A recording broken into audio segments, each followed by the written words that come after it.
E quando você ultrapassa a linha, você produz e você gera um ciúme. E esse ciúme, ele não é um ciúme comum. Ele é um ciúme doentio. E esse ciúme doentio vai tocar num campo que eu vou falar ainda há pouco, daqui a pouco, que é o campo do erótico. Sem perceber, nós transicionamos essa propriedade ao desejo. Ó, desejo.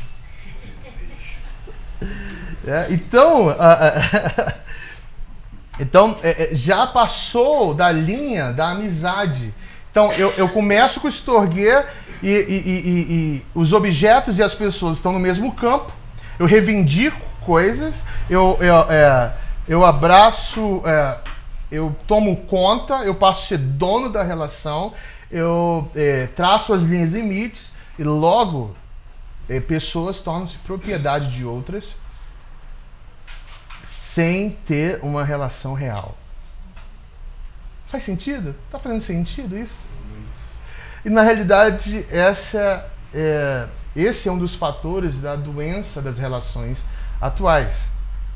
Porque parece que não dá para ter uma relação real de amizade sem praticar esse campo afetivo. Porque é sempre reivindicado. Um exemplo é quando você trabalha numa comunidade ou numa,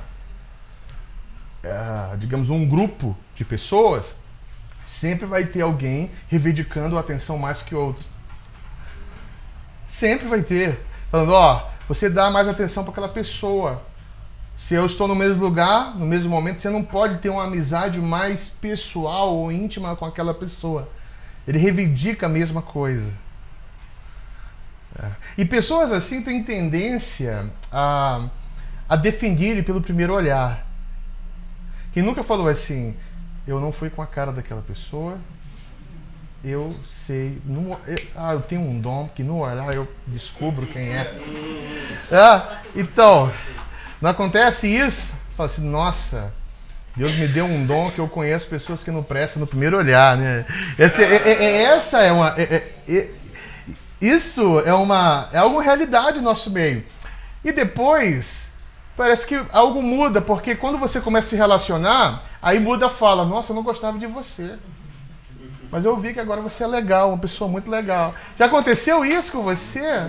Ou você já praticou isso sem perceber? Eu sou uma pessoa muito legal, as pessoas duvidam disso. Então esse campo é interessante, gente. Então é uma desordem, você passa a se relacionar com a pessoa nesse primeiro campo do amor. Só que vamos definir um pouquinho o que de fato é essa amizade. O que é amizade de fato? Porque se nós não definimos esse campo da amizade, esse campo do amor, do afeto, aí nós podemos cair no mesmo erro e voltar a se relacionar com as pessoas em Storge, né? Então nós temos que definir esse campo. C.S. Lewis foi incrível quando ele define e separa aí, né? Que ele fala assim, que amizade é participar juntos ou participar com alguém de uma batalha. Trilhar o mesmo caminho junto com alguém. E não tem a ver com gostar, tem a ver com o propósito de ter um alvo em sua frente. E aí ele faz uma ilustração muito incrível assim. Ele fala assim que a amizade, o philos, ele é caminhar ombro a ombro. É você estar ombro a ombro, caminhando. E isso não tem a ver com gostar. Pode ser que na caminhada, no processo, você pare de gostar ou nutrir algum afeto, mas o que motiva essa caminhada é um ponto lá no final e não um sentimento que está sendo regendo a caminhada. Ele fala assim, então, philos é caminhar ombro a ombro, é estar ali. O problema é que nós queremos sentir, produzir sensações e ter as sensações para ter originalidade na caminhada, mas não é isso. Isso é Storge, essa necessidade. Essa necessidade é Storge. Essa sensação que produz um senso de existência. Entendeu? É o que eu tenho com um pet, o que eu tenho com uma blusa, e que eu produzo nas pessoas sem perceber. Começa a produzir nas pessoas isso. Isso é que vai validar aquela relação. Se não tem a sensação, não tem. Então, assim, às vezes nós não gostamos. Quer um exemplo? Tem pessoas que se entra na conversa, estraga a conversa para você. Espalha bolinho. Não é nem pelo que ela fala, mas pela sensação que ela produz. Ela produz. Nossa, tava tão bom até chegar fulano. Entendeu? E ali seria tão bom se fulano não viesse hoje na reunião, porque ia ser diferente. Entendeu? Então isso é complicado, porque acaba produzindo em nós uma elitização sem perceber. Aí alguém ferido fala, tá vendo? Isso chama-se panelinhas dentro dos locais. Então, quem afirma isso é porque o desejo dele é participar. Não é que ele está denunciando algo, é que ele não está dentro. Entendeu? Geralmente quem reclama de panelinha não é porque está denunciando algo que não é original, é porque ele não faz parte da panelinha. Mas deixa eu continuar aqui. Então, essa amizade é uma parceria, uma camaradagem, é trilhar o mesmo caminho. E isso sim produz uma amizade. Numa caminhada, nem sempre você vai gostar das coisas que acontecem. Nem sempre você vai gostar das coisas que o outro vai falar. Nem sempre você vai gostar da sensação que o outro vai produzir.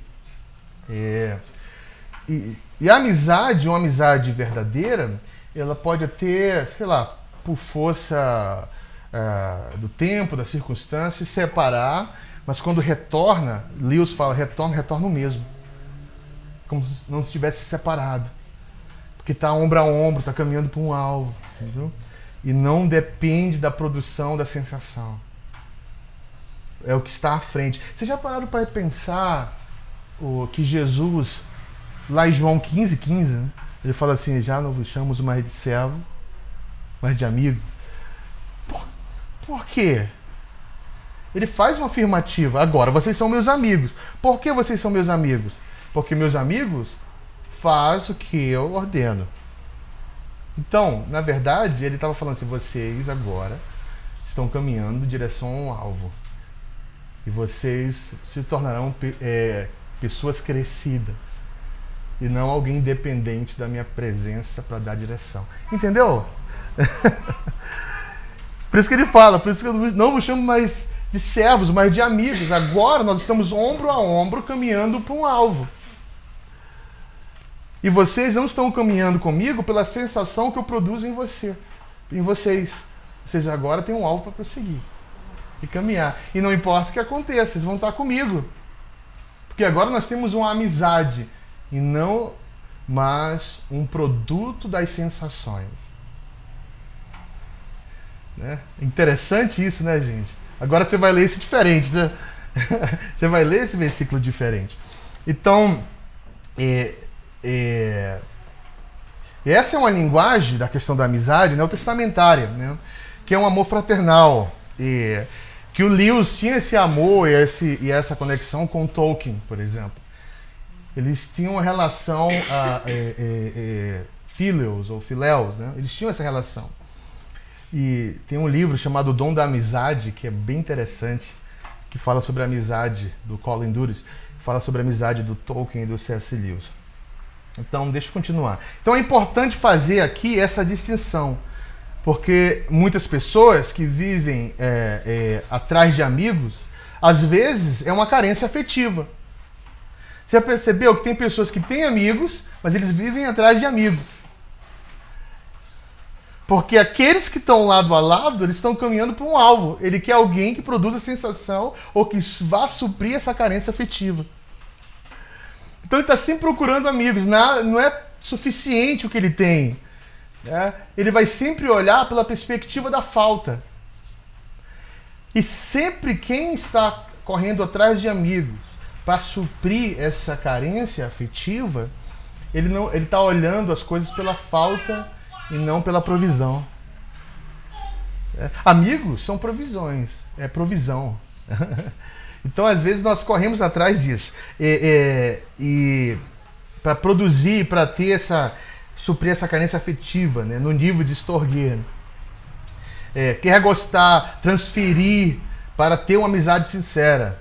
Mas o problema é que tem pessoas que nunca encontram amigos. Tem pessoas que não conseguem encontrar amigos. Por quê? Porque a questão aí é só afetiva. É só a carência. É só a questão do gostar, da sensação. E aí eu escrevi algo aqui para vocês. Se você não trabalha com alguém, sua com alguém, derrama sangue com alguém, numa missão, numa causa, você nunca vai ter amigos. Você nunca vai ter amigos. Porque a amizade está relacionada à missão, o trabalho e o alvo que está à frente. O que você vai ter são produções de sensações passageiras. Então é um conceito de amizade totalmente distorcido. Tem algo triste, que tem gente que não tem amigos por simplesmente não procura sensações de bem-estar, por exemplo. Ele procura algo que ele goste, ficar junto com as pessoas, porque aquelas pessoas produzem sensações boas. Nunca faz nada que preste no mundo, por exemplo. Tem gente que nunca faz nada que preste, não tem nenhuma causa. E por isso, e não luta por nenhuma causa, ele não tem nada, ele não faz nada, porque o objetivo dele é ter uma amizade produzida nas sensações, e isso é trágico. Aí eu escrevi isso aqui, tá bom? Não é Clarice Lispector, é Aldair Kelly. Tem muita gente que não tem amigo, simplesmente porque não luta guerra nenhuma. Não luta guerra nenhuma. Ele não luta guerra nenhuma. E porque ele não luta guerra nenhuma, ele nunca vai ter amigos. Ele vai ter pseudo-coleguismo, pseudo-amizade, mas ele não vai ter amigo. E aí que está a questão. É no campo da guerra que se descobre o amigo. Exatamente, naquele campo onde acontece a ferida, o sofrimento, a incerteza, a insegurança, o medo, a estratégia, tudo isso faz parte do campo da vida. E não só da afirmação. É por isso que o conceito da inteligência emocional, ela pode estar só confirmando a doença ao invés de estar solucionando. Né? Então é complicado. Os coaches aí que estão me ouvindo aí estão com raiva. Mas é um problema social. É um problema nosso. Então esse é um problema. Se você não tem... você não luta guerra nenhuma, se você não tem nenhuma causa, vai ser difícil ter uma amizade. Vai ser muito difícil. E aí que porque Jesus fala para os discípulos, já não vos chamo mais de servo, porque agora vocês estão lutando comigo por uma causa. Vocês estão numa guerra comigo. Eu sei que eu não vou ser abandonado por vocês. Vocês estão se tornando filhos crescidos e não crianças dependentes. Filhos crescidos. É por isso que na criação de filhos, não é que você tem que criar seu filho com um sentimento de independência, mas que ele se torne crescido ao ponto de ser grato, mas desenvolver uma ordem natural da verdade. Tá? E aí tem um outro ponto, tá? E o terceiro ponto que o C.S. Lewis coloca, ele fala que tem o Storge, tem o Philos ou Phileus, e ele tem o Eros, né? Que é um amor erótico, né? Que é a paixão. A distinção que ele faz entre o Phileus, que é bem legal, que ele fala assim, Phileus é caminhar ombro a ombro, né, para um alvo, né? Já o Eros é caminhar face a face, né? Rosto no rosto, olhando nos olhos um do outro, né? Na mesma direção. No Eros, os amantes se olham frente a frente. E esse desejo de se fundir, se unir com outra pessoa, Tem um sociólogo chamado Zygmunt Bauman, que até faleceu, acho que ano passado, que ele tem um livro chamado Amor Líquido, né? Amor Líquido. Ele fala um pouco sobre isso, nos amores líquidos, que há uma confusão nesses aspectos entre a amizade e a atração. É bem interessante. E o Eros, na verdade, ele quer um esforço para vencer a separação de se fundir, né? E aquele esforço, eu quero me conectar. Aí você pensa, então, graças a Deus, esse sentimento que eu tenho é real, é um amor, né? Que eu quero me conectar com alguém, né? O problema é que vai ser denunciado algo agora, né? Mas antes disso, deixa eu dar um exemplo de Eros. Deixa eu te dar um exemplo de Eros bem legal aqui. Lá no Gênesis, né? Adão, ele faz um poema para Eva. Já viu aquele poema? Quem já percebeu? Já percebeu que Adão faz um poema para Eva ou não? Então, esse é o primeiro poema, gente, da questão humana. Então, quando ele observa Eva, ele fala, nossa, essa aí é carne da minha carne, ossos dos meus ossos. Ele conquistou na hora. Por quê? Porque ele mostrou as intenções ali, gente. Não é verdade? Conexão. Eu quero me unir com você. Eu quero me unir com você. E o legal nessa questão do Eros não é uma união carnal, mas é o desejo de unir a alma pelo físico. É um desejo de união de almas pelo físico, né? Essa fusão entre o amado e a amada, que é um pouco de Cantares também, né?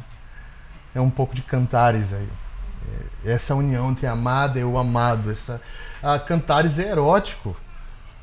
Mas qual o problema? Eu sei que para muitos aqui, ou aqui, eu não sei, ou alguém que está escutando aí online, pode estar meio escandalizado, né? Por quê? Porque o termo erótico foi meio que dado para a indústria pornográfica, né? O termo erótico. Então, erotismo sempre está associado com a pornografia. Só que isso aí é uma distorção do termo, né? Erotismo tem a ver com a questão da união da alma pelo físico. O problema é que existe um outro termo aí, que é o venal, né? O que é o venal?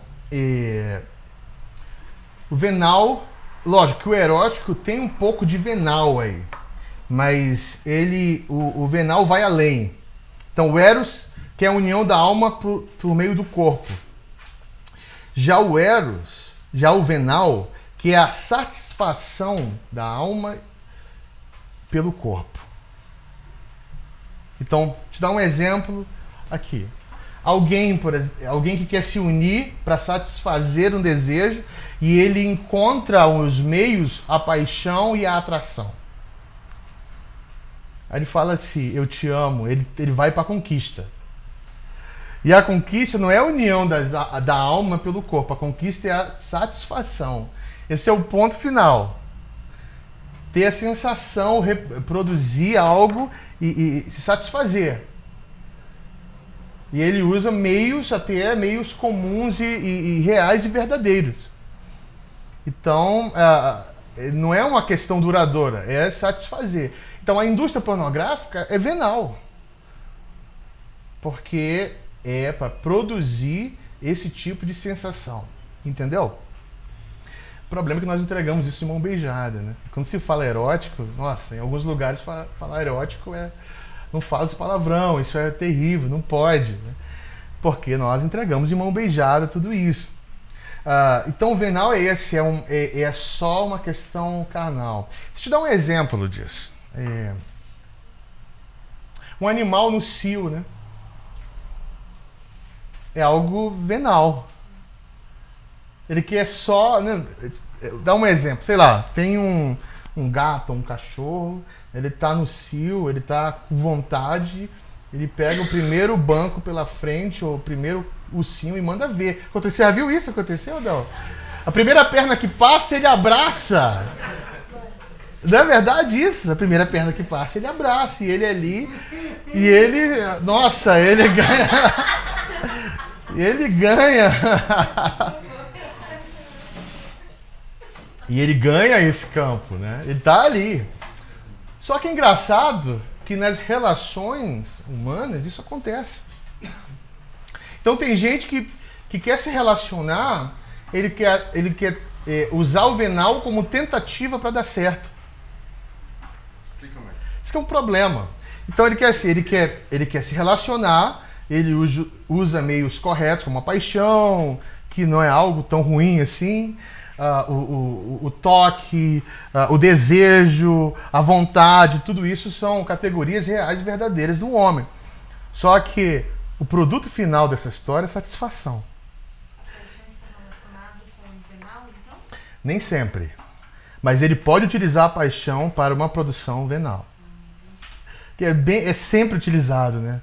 Que aí chega nesse ápice. Então a pessoa pensa assim, nossa, eu vou me relacionar, eu vou produzir essa sensação, se satisfazer, aí eu vou ver se vai dar certo. Só que não vai dar certo. Porque as relações já estão conectadas entre a autossatisfação. O venal está dentro do Eros ou é uma categoria? Não, o Eros que muitas vezes se apoia no venal em muitos pontos. E tem que se apoiar. Por exemplo, uma relação entre um casal é erótico. Ele tem que olhar face a face. O homem tem que ter o desejo de possuir e ela tem o desejo de possuir o homem. Isso é normal. É a união, é a alma querendo se unir através das coisas carnais. Isso é normal. E isso se apoia um pouco no venal. Agora, não é só sem ter a sensação ou a satisfação, mas produzir isso também. Para que tenha continuidade. Então, quando você está na categoria venal, o produto final é a autossatisfação. Porque eu mereço ser feliz.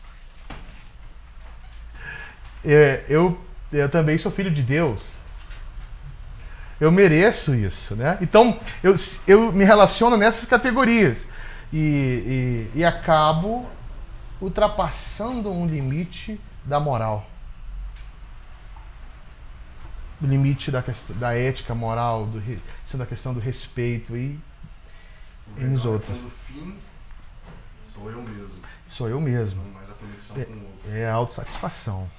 Né? Então, e a linguagem, qual o perigo dessa linguagem emocional e da autoafirmação e da afirmação? É que sempre você é dono do seu destino, você é o senhor de você mesmo, você é isso, né? Você merece ser feliz. Essa autopromoção vai produzir alguém que vai olhar a autossatisfação como produto final. Então, um problema muito sério.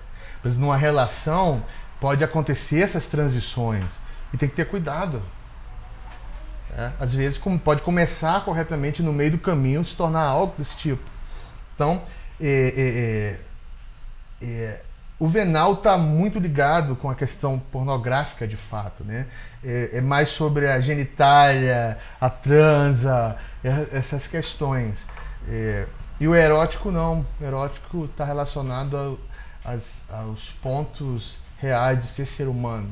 Ele ser o sentido dado pelo próprio Deus, né? Para que o homem possa produzir algo e está relacionado ao ser social que o homem é. Ao ser social que o homem é. Entendeu, gente?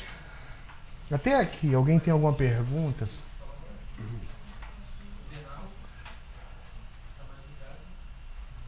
A questão da genitália, a questão do sexo em si, da autossatisfação, né? E o erótico não, está relacionado como um homem, como um ser original, aquele ser como ele foi criado, né? Foi dado pelo próprio Deus, né? Alguma pergunta até aqui?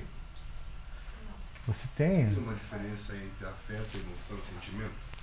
Então, tem. Então, sentimento, ele vai ser um produto do afeto. Isso é um fato. O problema é quando o sentimento ele passa a dominar todas as questões afetivas. Né? E ele passa a ser aquele que dá ordem a todos os amores. E aí nós vamos criar e aí nós concordamos com uma linguagem contemporânea, que é o sentimentalismo. Às vezes nós falamos sobre o sentimentalismo, mas nós apoiamos e alimentamos o sentimentalismo. E o sentimentalismo é sempre aquela tentativa de se colocar como vítima em todas as situações. E não assumir a sua responsabilidade em qualquer aspecto da vida. Então, existe um ser sentimental, mas existe um ser sentimentalista. É um pouco diferente. Então faz parte isso, faz parte. O afeto pode ser um conjunto de estudo, mas um ponto ou um elemento desse conjunto, quando ele se sobressai, ele começa a tentar dominar todos os campos. E o sentimento é um dele, né? Com relação à fé. A fé, quando você associa a fé só à questão do sentimento, que é um problema, né? Que a sua relação com Deus e com o outro está se relacionando só com a questão do sentir, do gostar, dessa produção de sensação. É comum a pessoa falar, nossa, eu senti a presença de Deus hoje, porque isso produziu alguma sensação em você. Olha só a linguagem comum evangélica. O culto foi bom hoje porque eu senti a presença de Deus.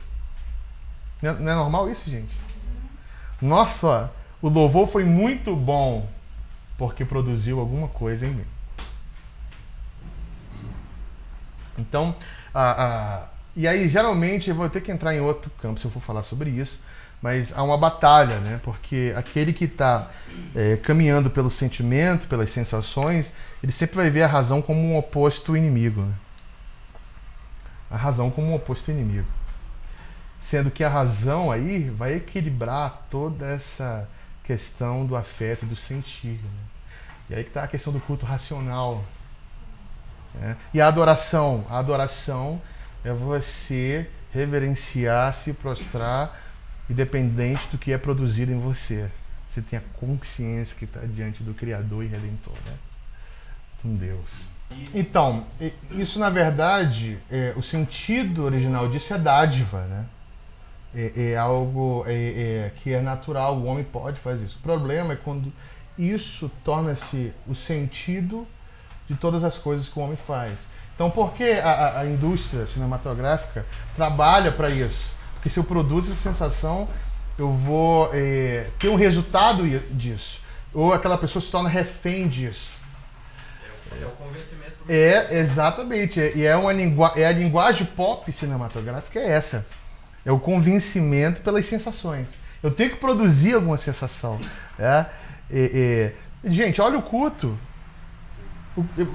Se no final não tiver aquela sensação de culto, acabou. Não foi bom, tem algo errado com o cristianismo, tem algo errado com a minha igreja, tem algo errado onde eu estou. Não está produzindo a sensação, aquela bênção final que emociona. É um problema. O Schaefer fala algo interessante. Mas pode isso? O quê? O culto operando na mesma plataforma de entretenimento? É um problema, né? Isso é um problema seríssimo, né, gente? Pode isso aí, Não pode não, cara. Isso não pode. Isso não pode. Eu acho que cada coisa no seu lugar, né? Eu acho que você pode usar elementos de produção sem deturpar ou distorcer a realidade.